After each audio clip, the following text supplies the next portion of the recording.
The Sangre de Cristo Arts and Conference Center was created in 1972, thanks to local and federal government funding and the dedication of several local Puebloans. The center began as the brainchild of two prominent Pueblo women, Kathy Farley and Pat Kelly, but it took the time, work, and treasure of countless individuals for it to become a reality.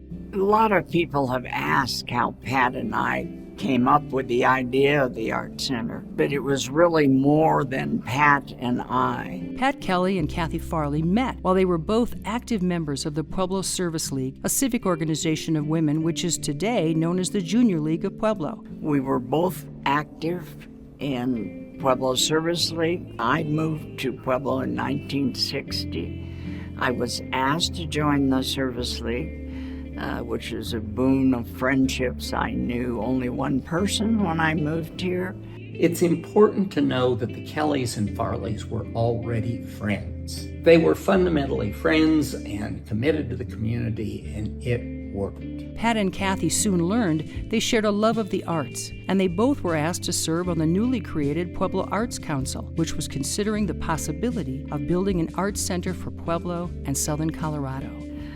I was always interested in art, Pat as well, and particularly theater. We needed to broaden the Art Center to include more of the visual arts. In sitting and talking about our many things, we thought, wouldn't it be great if we had artists together and we had a place to meet? Much like any building project, this idea needed financial support. A federal program to create jobs through the Economic Development Administration was one solution, but it required matching funds and support from the community. So we began to research how we would raise some money. And I was interested in politics at that moment, and so was Pat Kelly. And we had some very good friends, John Hill, the master of the coin. John was head of the finance department. He knew where every dime went, and he managed it well. He's always interested in civic projects, of course, of all kinds, but his adopted son, Dale Hill, was very involved with friends in Colorado Springs and the Art Center up there, and imported that idea in his weekly lunches with Johnny and convinced Johnny that we really needed an art center here in Pueblo. So, starting in 1964, Kathy and Pat traveled all over southern Colorado from Leadville to Lamar, speaking to local arts councils to convince them of the need to build a center for the arts in Pueblo. But I worked with John Herdig the most. He'd drive one way to Leadville. I'd drive home. We would have set up an appointment and give a presentation, hand drawings. It was, now that I think about it, maybe a little hokey, but we were passionate. We had fun doing it. And it was, we made up our presentations, we learned something about the community before we went, and we had a marvelous time. To compete for grants at a national level, they engaged Pueblo City planner Alan Bloomquist to write the grant application. They were also assisted by the Pueblo County Commissioners, led by John Hill, who pledged county funding to pay half of the $1.4 million cost of building the center. But finding sources of ongoing funding for the center remained a challenge. They had to have some revenue stream coming in, so we added the convention center, and those were very important pieces that we had to sell to the government. In 1969, Pueblo was informed that it had received the grant, and the planning and construction of the Arts Center began in earnest. First, they needed to find a good location. John Hill and Fred Weisbrod used urban renewal money to obtain the area between 1st and 4th Streets, east of Santa Fe Avenue. Second, someone had to design the building. For that, they enlisted the services of John Herdig of the Pueblo architectural firm HGF Architects. Herdig and Gardner had come very recently to Pueblo, Colorado from Oklahoma. Young, active community people excited about making a mark in Pueblo, who took great liking to the river and the water, and they were hungry to be involved. As soon as Kathy said, we've got the money and we're going to do it here, the planner for the city was Alan Bloomquist. And Al said, well, we're going to do it downtown. We said, well, normally you would find a park somewhere to go out and put the Arts Center in the park. Now, not next to a some pretty low-grade businesses here. And he said, that's what I want. I want the art to be right down into the business area. Hurtig agreed to do the original design work for the Art Center for $500.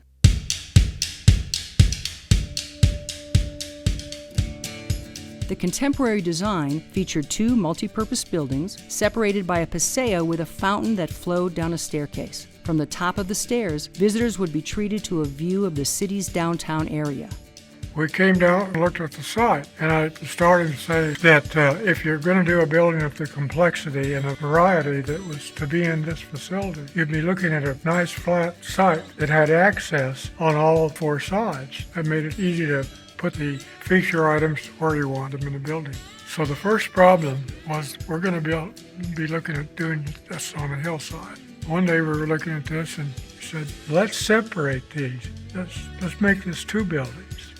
That by so doing, and then it created the patio between, or paseo, that you can go from the one building to the other. The north building included classrooms, an art gallery, a library, and artist studio space.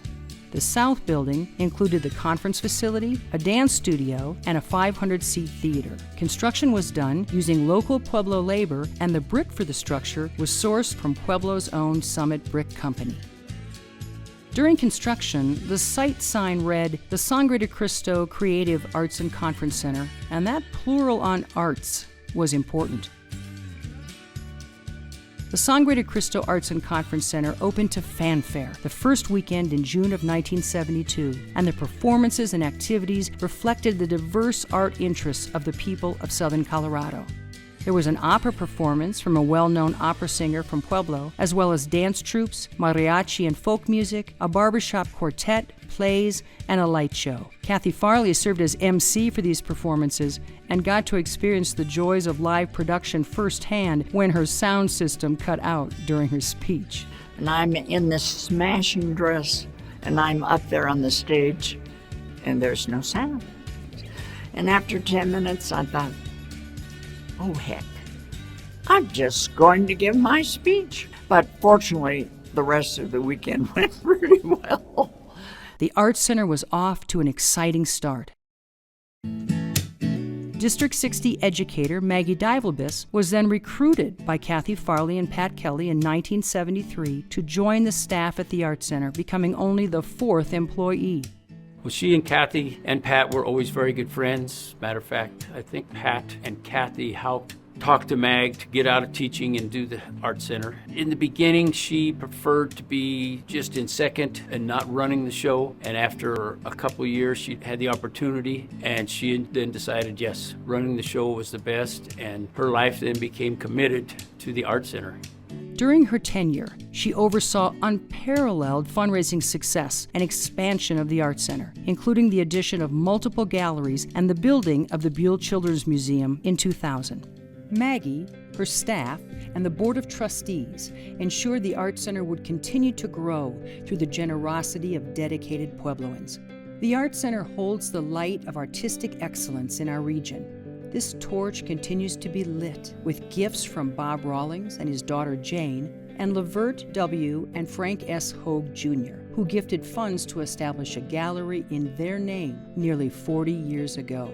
The outstanding support of the Robert Hogue Rawlings Foundation has also continued a family commitment to arts education with the Rawlings Learning Center, housed within the Buell Children's Museum at the Art Center.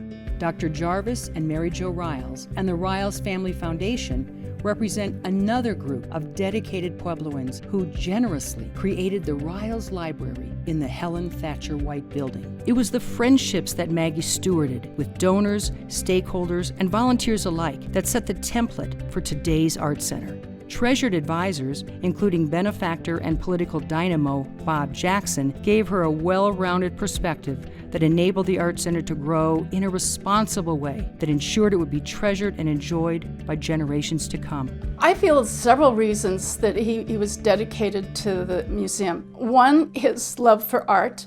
And two, he felt it would be good for the city of Pueblo. It gave them an avenue to give the community art that they would not have had before.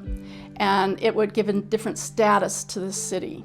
And we must not forget Sandy and Marv Stein, who led the way in fundraising and relationship building that remains instrumental to the future growth of the Sangre de Cristo Arts and Conference Center. We went to the show probably once, maybe twice a week, in the evening and dinner with Maggie, where we spent some more time talking about, thinking about, and other than a couple of three things, that the rest of it was two words: art and center.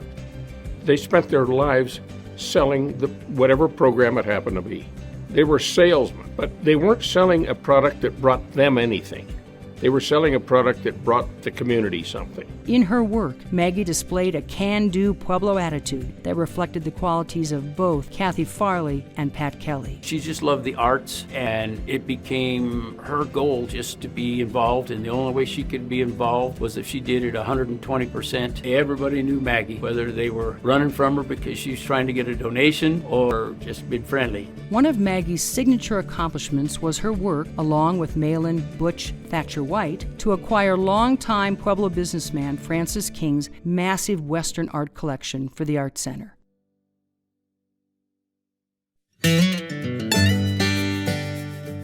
Francis King was a lifelong Puebloan who joined his father at the King Lumber and Investment business and became its first president in 1946. My grandparents and my mother and dad were contemporaries of Francis and Mildred King. So there was a family connection. As a young man, I knew who Francis was and respected his business and so forth. I would see Francis at various things and we would talk, and I had an appreciation for Western art, and it was fun to talk with Francis. When Mr. King sold the business, he invested in his passion for Western art, building a large collection over time. I got more and more interested in Francis King's collection. We'd have a beer and he'd show me his new collection items, and it was amazing. He and Mildred lived in a very modest home, and the first time I went in there I was absolutely amazed. Every single space except the ceiling had art, and I mean not hanging art, oil paintings stacked one against the other, 5 deep, all the way around the room. Every room, even one bathroom, had some things sitting in the tub. Mr. King wanted to donate his collection to the Art Center, but he had some stipulations. The need for a permanent gallery for display and storage of his art became apparent, and it was something that the Art Center did not have at the time. Maggie got to work right away with her stakeholders to get it done.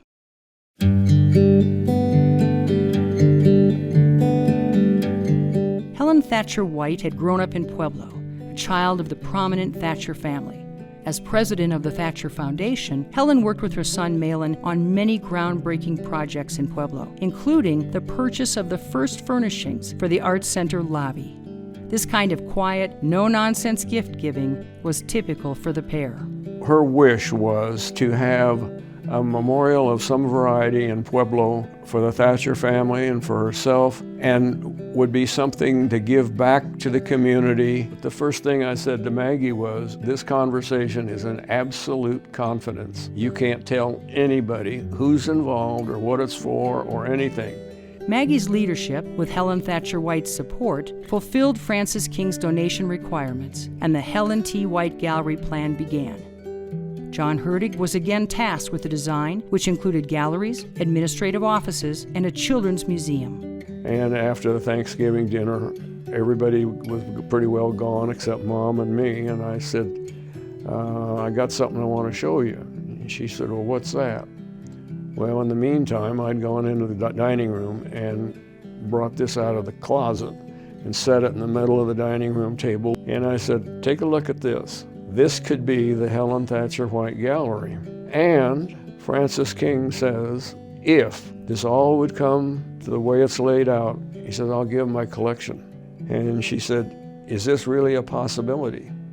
I said, Mother, it's a possibility if you want it to be a possibility, and if you want to be the person that funds it and says, okay, we're not going anywhere until you say, okay, go ahead, do it. That's one thing about Mom. It didn't take her a long time to make up her mind about things. And so she said, it's a go. Let's do it.